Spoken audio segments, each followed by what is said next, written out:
girl is a slacker. Yes, she is. And I will be the first to admit it. You know, if anybody accuses me of being a slacker, so what? I'm going to talk a little bit about the way I run, how many hours I usually run, which, I mean, it varies depending on how busy we are. And then I'm going to get a little bit into what it was like for me to become an owner-operator. So stick around if you're interested in hearing about all this maybe not so interesting stuff. Okay, so I am looking at my logbooks, and this is not completely normal month for me because it's in during the holiday season, so it was a little slower, and I did take some time off. I actually was sick over the Christmas holiday, so I laid in bed, didn't do anything. Not very productive. But just to show you how big a slacker I am, I worked, this is total on duty and driving time for the day. I worked 6 3/4 hours. I started my day at 1:30 in the afternoon and I ended my day at 9:45. I took an hour and a half lunch break. Okay. This day I worked 4 hours. I started my day at 2:45 in the afternoon and ended my day at 6:45. Alright. 2.5 hours. Started my day at 3:15, ended my day at 5:45.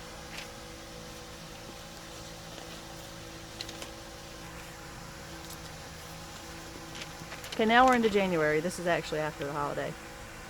I think I actually started right after Christmas. What day was that first log? The first log was, okay, so the first log was actually December 30th, so it was after the Christmas holiday. So this has been since the Christmas holiday. This log I worked 2 hours. I actually got up early. I started my day at 6:45. I had a delivery to make, and I worked until 9 o'clock. Total hours on this log is 5.5. I started my day at 9:45 and I ended my day at 5:15 p.m. Took several breaks. Alright. Started at 10 a.m. and ended my day at 3 p.m. Total of 5 hours worked. Worked 4.5 hours on this log. Started my day at 8:45 a.m. and ended my day at 2:15. Took a couple breaks.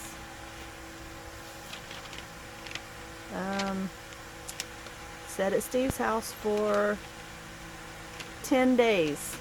It was supposed to be 3. So this happens to me all the time, and I'm gonna have to really get out of this. This is becoming kind of a habit. I will go home and say I'm gonna take 2 to 3 days off, and it ends up being 10 to 14 days, which is not very good, but anyway. I worked 8 hours, started my day at 6:30 a.m. and ended my day at 3:30. Took a couple of breaks. Started my day at 10:30 in the morning and ended my day at 8:45. Worked a total of 9.25 hours and took an hour-long lunch. So that's pretty much how I run. I don't usually do a 30-minute lunch unless I'm in a hurry. If I'm in a hurry, I'll do a 30-minute lunch. If not, my lunches usually average about 1 hour and 15 minutes. Not on purpose. I'll stop thinking I'm going to be there about 45 minutes, and then I'll start checking emails, looking at the load boards, etc., etc. So before I know it, I'm there over an hour. So I know, it's terrible, but you know what? When I was a company driver, I ran like crazy. I was one of the hardest workers. Like, one of the companies I worked for when I was teaming, they said we were like at the very top as far as their teams go. We were at the very top, and we had a like 98% on time rate. It was actually 100, but we would get a load every now and then. The reason I say it was 100 because wasn't our fault. Every now and then we'd get a load that was already late, and they expected us to work miracles, you know how that goes, and get it there on time, even though it was impossible. So we had a couple of lates. You know, every now and then we get a late run, but it was always late when we picked it up. Other than that, we really were on time 100%. And the guy I teamed with, he was just like a workaholic. He wanted to stay out 2 to 3 weeks minimum. Okay, and when I was new, I didn't want to do that. So he wanted to stay out 2 to 3 weeks minimum. Go, go, go, go, go, go, go. We don't have time to stop and look at that. We don't have time to sit down and take a long lunch break. We don't have time. We don't have time. It was just go, go, go, go, go. So he worked me to death, which I didn't complain because I was making money. And even when I wasn't teaming, I work, you know, try to get it there early if possible, get the next load and go, because that's the only way you make your money when you're getting paid by the mile, is you got to get in those miles. So you got to get on that next load ASAP. So now that I'm a owner-op, I don't really kill myself anymore, and I kind of wish that I would have gotten my own truck sooner so that I wouldn't be just about to the point where I was burned out before I got my own truck, because I would have been working that hard for myself and made a lot more money instead of making somebody else rich. But this is where we're at now. You know, I busted my tail for almost 7 years as a company driver. Actually, not quite that long if you count the lease I did. I did a couple leases here and there. But all that time as a company driver, I busted my butt, and I almost got burned out on trucking. And it will happen if you run that hard, trust me. Even though I've said numerous times how much I love my job, this job can really wear you down if you run like that and you don't stop and get out of the truck.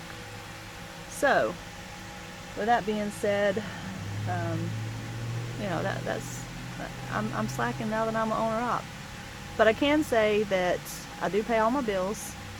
I have a little bit of money in the bank in savings, and a little bit of money in a maintenance fund. I try not to touch, but it seems like every time I get money in the bank, something happens and I gotta take it out. You know how that goes.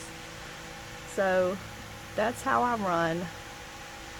And let me tell you one of my philosophies too, that I've had people debate this with me, and it's about getting up early, being an early bird.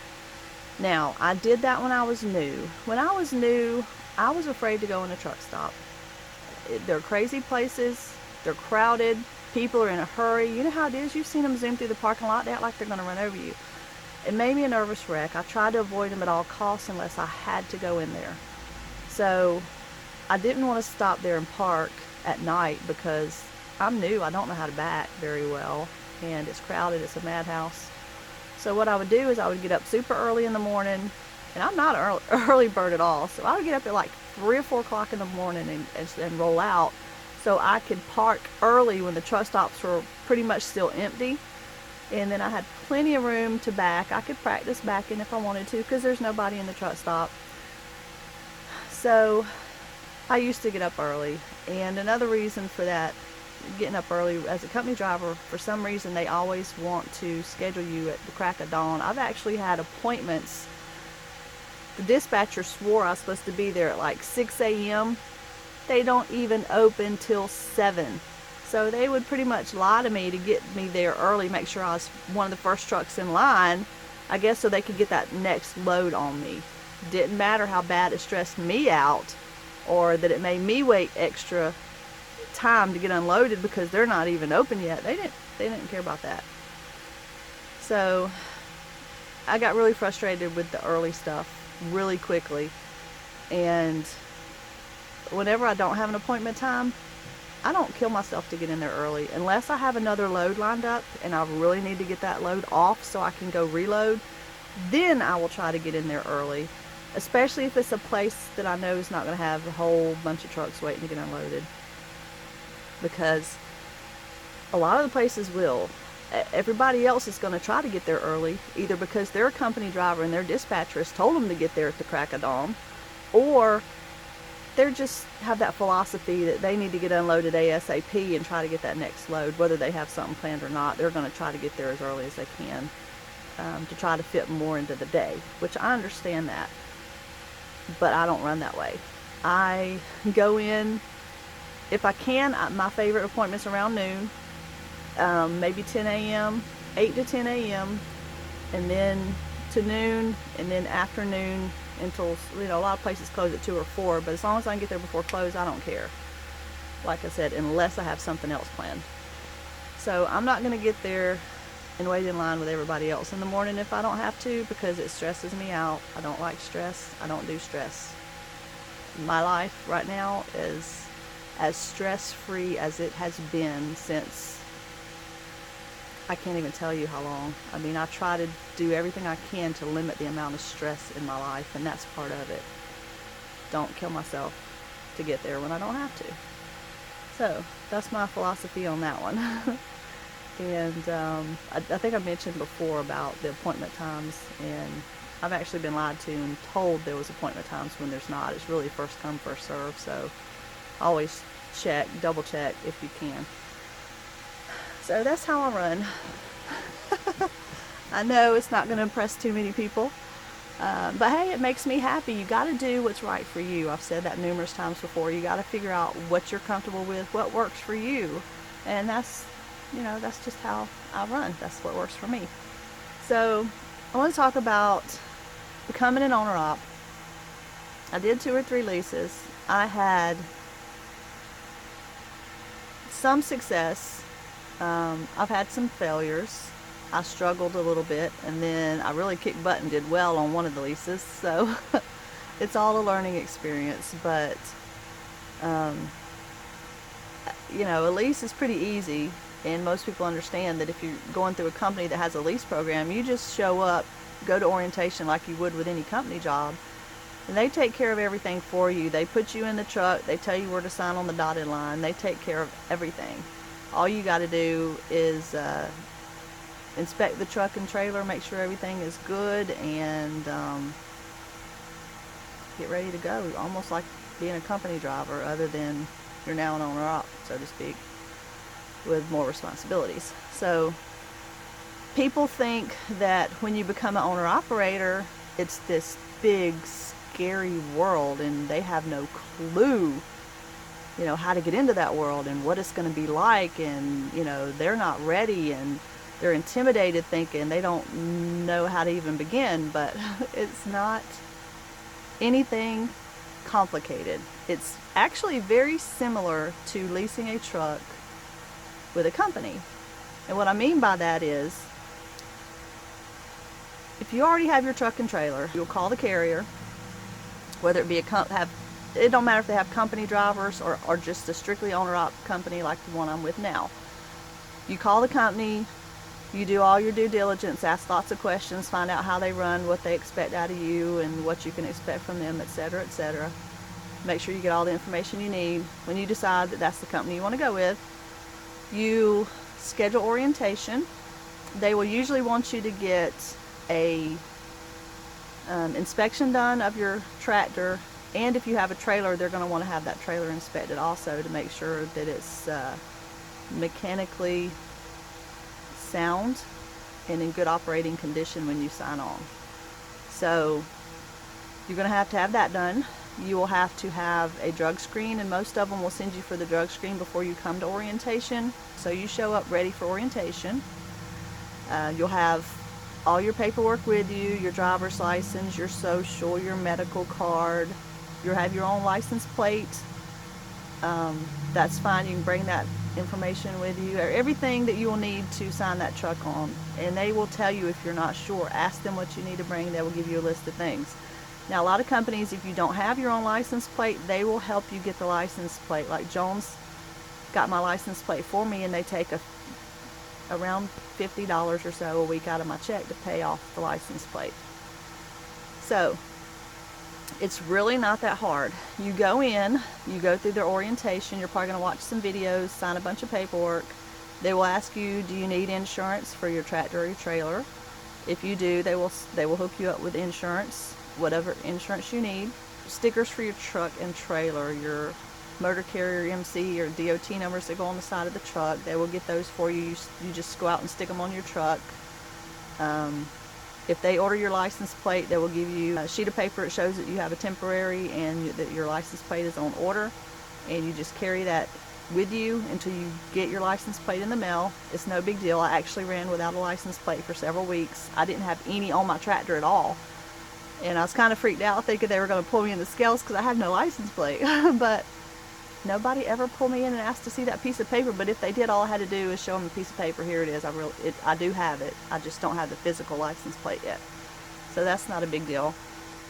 And they go through everything you need to be an owner-operator. They have this checklist, and they make sure you have all your T's crossed and your I's dotted. You sign the contract with them, showing that you are leased on, running under their authority, and you have to keep a copy of that with you at all times. And it's pretty easy. They give you your permits to put in your permit book, and it's very similar to leasing a truck from a company. Very, very similar. If you are unsure of anything, just call and ask your recruiter before you come to orientation, and they will help you. They'll walk you through the whole process. And once you get signed on, first thing you're going to do, of course, is start looking for a load. So the way I find my loads is usually, most of the time, is on my phone. I will go to their website. Jones has a load board on the internet. I will go to their website and I will look and see what's on the load board. Now, they also have a list of agents, and they have a little book. So I have the book in the overhead console, and I will pull out the book depending on what state I'm going to. They have agents listed by state. I'll open it up to that state and see what agents are in that area, and I will call them before I ever get there looking for a load. And I do have the option of going on other load boards and finding a load. They have to be an approved carrier for Jones. I'm sure it may be that way with other companies as well. So I can't just haul any old thing I want. I have to run it through Jones first to make sure that they approve of me carrying for a certain company. But as long as they approve it, I can pretty much carry whatever I want, except for hazmat. Jones doesn't do hazmat. You have to be on Hot Shot. They have a sister or a little subsidiary of Jones that's called Hot Shot. They do all the hazmat loads. Other than that, I pretty much find whatever I want to and haul it. So that's how I find my loads. It's really, really easy, and that's how I run, and that's all it takes to get signed on with a motor carrier, and you're up and running in no time. It doesn't take very long at all. The only thing I can think of that might slow you down is if you need a trailer. If you don't have your own trailer and you have to get one from the company that you're signing on to, you may have to wait on a trailer. But other than that, it shouldn't take more than like a day, usually like a one-day orientation, and you're ready to go. So don't be intimidated. Another thing that a lot of people ask about, and a lot of people actually comment on, is, oh, you don't want to be an owner-operator, and the owner-operators don't make any money. All you're doing is paying for a truck. Well, that can be the case. If you have a truck that is constantly breaking down, you have a problem with your trailer, or whatever the case may be, if you're constantly spending money on that truck and trailer, yes, I can see that argument being very true. But that's not always going to be the case. I have done a lot of work to my truck since I bought it. This was a used truck. I knew it was going to need a lot of TLC. It had been sitting for a while, and I knew that when I bought it. So I figured I would go ahead and just do it instead of spending all that money every month for a truck payment. I would fix stuff here and there and upgrade stuff and update stuff and make improvements as I could. So we fixed a lot of stuff up front, and a lot of stuff is getting towards the end of its life because it is an older truck. There are things that only have certain amount of time left on them, and they're going to have to be replaced. because of their age. So I'm just fixing them as they come due, as I can. And I do make enough money, like I said, to pay my bills, and I have money set aside. It's not a ton of money, but you see how I run. I am a slacker. If you guys were out here busting your butt every day, like you do for that company you're working for, sitting in my truck doing exactly what I'm doing, you probably have twice as much money as me. I know that's horrible. That sounds really bad. But I'm comfortable. I love my life right now. I'm very happy. And I'm to the point where I don't want the stress anymore. And as long as I can keep doing what I'm doing and be as stress-free as possible and still have money in the bank and pay my bills, that's all I need right now. So your situation may be different. Oh, that's another thing too I wanted to touch on. I am an OTR driver who is rarely home. I had a place in Georgia, but I don't anymore. I was never there. I didn't see the point in keeping it. So all my stuff is in a storage building. And I'm even debating selling all my stuff and giving it to family just so I don't have to pay the storage building fee, because it's been in storage for like over 2 years at $115 a month. Is my stuff really worth that? I don't know that it is. It's a bunch of older stuff. I'm a thrift shop addict, so I have some really nice looking stuff that I got from thrift shops and off Craigslist, but nobody knows it. Well, you do now. But I don't think it's worth paying that money to keep it in storage for. So your situation, especially if you have kids and a family at home you're trying to support, I'm not encouraging you to jump into this when you have all that responsibility, because it is a gamble. And a lot of people get, I don't know if I will say lucky. A lot of people are blessed with the fact that they are very successful doing this and they can support their family with no problems. But there are a lot of people that do have problems. And if you have a mortgage and a lot of bills back home that you're trying to pay every week, it is a lot of stress if your truck breaks down and you don't have money in the bank. So, you got to really weigh all your options and decide if this is the right choice for you. It works fine for me. My kids are grown. I don't have a mortgage. I have a car payment and, some other odds and ends that I got to pay for. But that's it. I don't have a lot of overhead, so that's why I am such a slacker, because I don't have all that overhead. And that's how I get to go do all my sightseeing and everything. So that's just to answer some of the questions I keep getting. I'm sure I probably forgot something I wanted to add. I didn't make a list this time. I'm trying to just go off the top of my head. But it's starting to get a little bit darker. It's getting later in the day, so I'm sorry about the light. But another thing I get asked a lot too is, how do I handle like my paperwork and keeping up with everything for taxes and all that kind of stuff. So I don't have a very complicated system. I follow that keep it simple stupid philosophy, or keep it simple silly, however you want to say it. I keep all of my receipts in a manila envelope. Okay, I know it sounds crazy. One manila envelope fills up, I grab another manila envelope and I write the year on it. That's it, just the year. At the end of the year, I take the manila envelopes, I open them up, and then I sort them into categories for my accountant. So I get all the stuff separated, I add it up, I write a total on each one. I do a little tally sheet out of my calculator. I print it off, put it on each stack, all the little totals, get it all organized for my tax lady. I take it all to her and she does my taxes for me, and it's really that simple. So I don't have anybody back home that's keeping track of my paperwork and doing all my stuff. I don't have anybody back home finding me loads. Although I do have to give Steve credit now. Steve does watch out for me. If he sees a good load out there, or he hears of a good load and he knows it's somewhere near where I'm at, he's really quick to call me or tell the agent to call me to see if I want it. So he does help me out. I'm not saying that I don't get any help, but you know, he does it out of the goodness of his heart. You know, I don't ask him to do that. He does it because he wants to. I have, even when I was doing my lease, I never had anybody. This is the first time I've ever had anybody help me find loads.